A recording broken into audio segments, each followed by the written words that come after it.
नमस्कार दोस्तों, DHP news channel में आपका हार्दिक स्वागत है। हिमाचल प्रदेश के आज के मुख्य समाचार आपको विस्तार पूर्वक बताएंगे। खबरों की शुरुआत करने से पहले आप सभी से निवेदन है कि डीएचपी न्यूज को सपोर्ट करने के लिए आप मेंबरशिप ज्वाइन करें। आपके सपोर्ट से हमें और बेहतर कंटेंट बनाने और आप तक सही खबरें पहुंचाने का मौका मिलेगा। तो पेश हैं आज के मुख्य समाचार। हिमाचल में मौसम के कड़े तेवर, आंधी बारिश व ओलावृष्टि से दिन में छाया अंधेरा। हिमाचल प्रदेश में बुधवार दोपहर मौसम ने अचानक करवट ले ली, जिससे राज्य के कई हिस्सों में तेज आंधी, बारिश और बिजली गिरने की घटनाएं सामने आई। राजधानी शिमला और आसपास के इलाकों में दिन के समय ही अंधेरा छा गया और सड़कों पर वाहनों को लाइटें जलाकर चलाना पड़ा। इस बदलाव ने जहां मैदानी इलाकों में गर्मी से राहत दी, वहीं बिजली गुल होने और तेज हवाओं के कारण जनजीवन भी प्रभावित हुआ। शिमला, सोलन, मंडी, कांगड़ा सहित कई जिलों में दिन भर बादलों की गड़गड़ाहट सुनाई दी और शाम तक रुक रुक कर बारिश होती रही।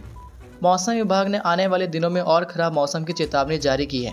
23 से 25 मई तक तेज बारिश, बिजली गिरने, ओलावृष्टि और तूफान की संभावना जताई गई है। संशोधन के बाद 5.50% बढ़ा 12वीं का परीक्षा परिणाम, अब 88.64% पास, 4,722 अतिरिक्त विद्यार्थी हुए उत्तीर्ण। हिमाचल प्रदेश स्कूल शिक्षा बोर्ड की ओर से बुधवार को 12वीं कक्षा का संशोधित परीक्षा परिणाम घोषित कर दिया गया।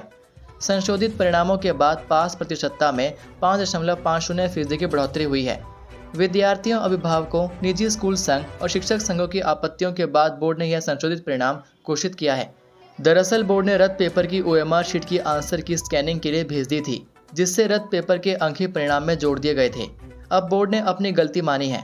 बोर्ड ने पहले 17 मई 2025 को 12वीं कक्षा का परीक्षा परिणाम घोषित किया था।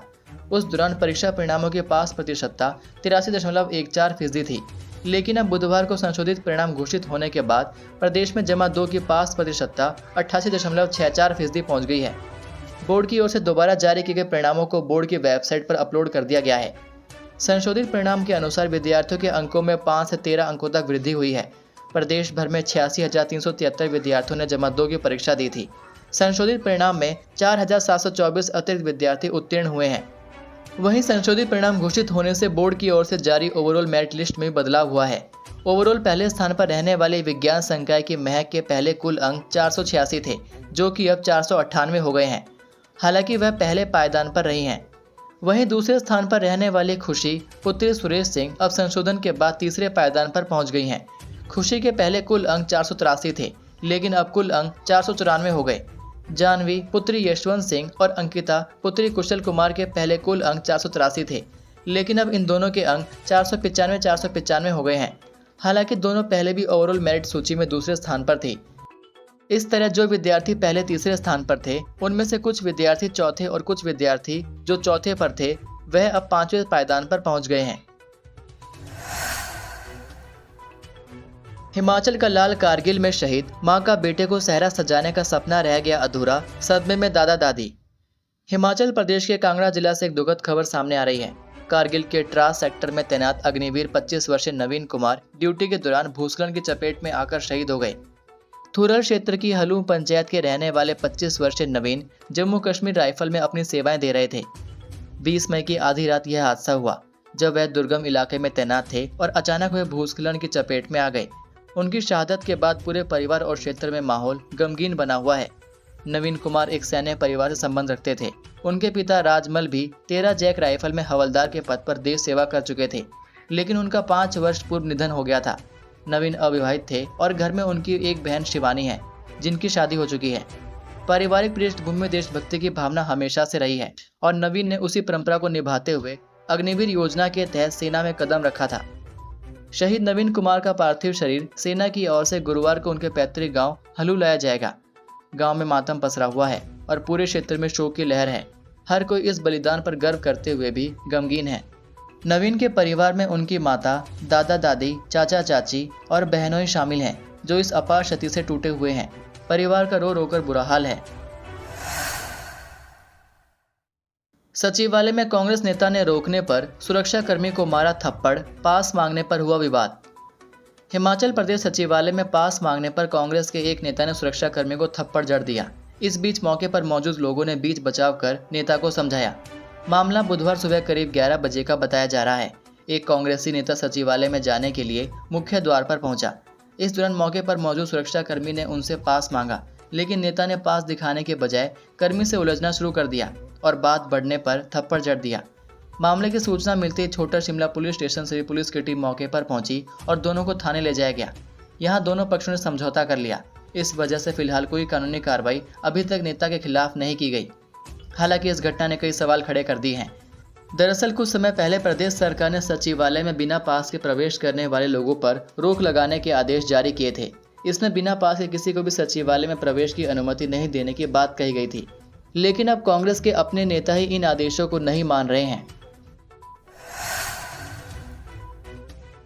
तुर्की के सेब पर 100% आयात शुल्क लगाने के लिए मुख्यमंत्री सुक्खू ने पीएम मोदी को लिखा पत्र। मुख्यमंत्री सुखविंदर सिंह सुक्खू ने प्रधानमंत्री नरेंद्र मोदी से तुर्की से सेब के आयात को हतोत्साहित करने और हिमाचल के सेब उत्पादकों के हितों की रक्षा करने के लिए सेब पर आयात शुल्क 50% से बढ़ाकर कम से कम 100% करने का आग्रह किया है। उन्होंने यह भी अनुरोध किया है कि आयातित सेब पर मात्रात्मक प्रतिबंध भी लगाया जाना चाहिए। प्रधानमंत्री को लिखे पत्र में सुक्खू ने कहा कि हिमाचल प्रदेश को देश के सेब राज्य के रूप में जाना जाता है और यहाँ उत्पादित सेब अपनी मिठास के लिए विश्व भर में प्रसिद्ध है। सेब राज्य की प्रमुख नकदी फसल है और इससे लगभग 4,500 करोड़ रुपए की वार्षिक आय अर्जित होती है। सेब की फसल से लगभग 10 लाख मानव दिवस सृजित होते हैं, जिससे 2.5 लाख से अधिक परिवारों को प्रत्यक्ष और अप्रत्यक्ष रूप से रोजगार मिलता है।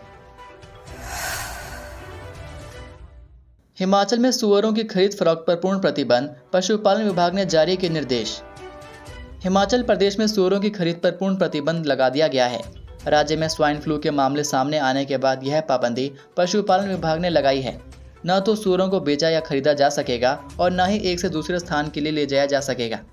जिला बिलासपुर के उपमंडल झंडूता की कोलका पंचायत में अफ्रीकन स्वाइन फ्लू का मामला सामने आने के बाद यह आदेश जारी किए गए हैं। इस संक्रमण के चलते एक पिग फार्म में 36 सुअरों की मौत हो गई, जबकि 4 सुअरों को विभाग ने नियमों के तहत किल करवा दिया। पशुपालन विभाग ने फार्म को खाली करवाकर 3 से 6 महीने तक चलने वाली सैनिटाइजेशन प्रक्रिया शुरू कर दी है। पशु औषधालय दसलेहड़ा के तहत आने वाले इस फार्म में कुल 40 सुअर पाले गए थे। यह मामला सामने आने के बाद पशुपालन विभाग ने अलर्ट जारी किया। इससे पूर्व भराड़ी क्षेत्र के बलौट में भी 2 पिग फार्मों में संक्रमण के मामले सामने आ चुके हैं। प्रभावित फार्म के आसपास सैनिटाइजेशन किया जा रहा है। पशुपालन विभाग ने पहले बिलासपुर में ही सुअरों को खरीदने और बेचने पर रोक लगाई थी, मगर अब यह आदेश पूरे हिमाचल प्रदेश के लिए जारी किए गए हैं। यूजी के लिए इस दिन से होंगे आवेदन, पुरानी वार्षिक प्रणाली में प्रवेश कराने की तैयारी। हिमाचल प्रदेश के कॉलेजों में बीते शैक्षणिक सत्र में जारी की गई एकेडमिक शेड्यूल के अनुसार स्नातक डिग्री कोर्स में 1 जून से प्रवेश के लिए ऑनलाइन आवेदन करने की प्रक्रिया शुरू करने की तैयारी लगभग पूरी हो गई है। कॉलेजों ने इसके लिए पुरानी वार्षिक प्रणाली में ही यूजी प्रथम वर्ष में प्रवेश के अनुसार ही प्रोस्पेक्टस तैयार किए हैं। यूजी द्वितीय और तृतीय वर्ष में रोल ऑन आधार पर पहले की तरह प्रवेश की व्यवस्था संचालित की जानी है। प्रदेश सरकार शिक्षा विभाग की ओर से न्यू एजुकेशन पॉलिसी को लागू करने को लेकर कोई ताज़ा दिशा निर्देश न आने के कारण कॉलेज नए शैक्षणिक सत्र में प्रवेश प्रक्रिया में किसी तरह का बदलाव न किया जाना लगभग तय मान रहे हैं।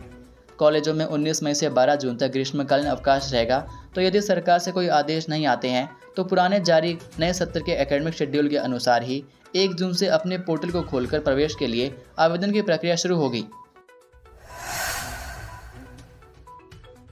दुनिया की सबसे ऊंची चोटी पर सिरमौर की 19 वर्षीय कृतिका के कदम, हिमाचल की पहली एनसीसी कैडेट। हिमाचल प्रदेश के सिरमौर जिले के संगड़ा उपमंडल के छोटे से गांव गत्ताधार की बेटी कृतिका शर्मा ने दुनिया की सबसे ऊंची चोटी माउंट एवरेस्ट पर तिरंगा फहराकर इतिहास रच दिया है।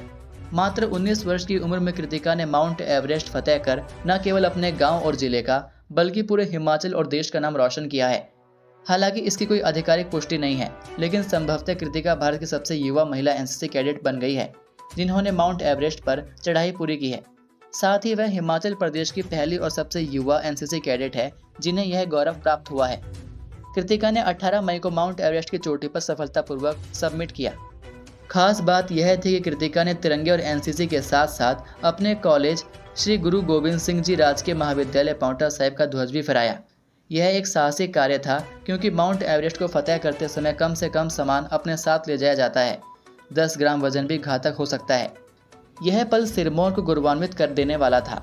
फिलहाल वह सकुशल वापस बेस कैंप लौट चुकी हैं और सुरक्षित क्षेत्र में पहुंच गई हैं। इस कठिन अभियान में उनका जोश, समर्पण और जज्बा देखने लायक था। ये थे आज के मुख्य समाचार। हिमाचल प्रदेश की बड़ी खबरें रोजाना जानने के लिए सब्सक्राइब कीजिए DHP न्यूज़ चैनल को और बेल आइकन पर क्लिक करें, जिससे आपको प्रदेश की बड़ी खबरें हमारे द्वारा मिलती रहें। वीडियो को लाइक और शेयर ज़रूर कीजिए और आप हमारी वीडियो कौन से शहर से देख रहे हैं नीचे कमेंट करके ज़रूर बताइए। वीडियो में अंत तक बने रहने के लिए आपका बहुत बहुत धन्यवाद। जय हिंद, जय भारत, जय हिमाचल।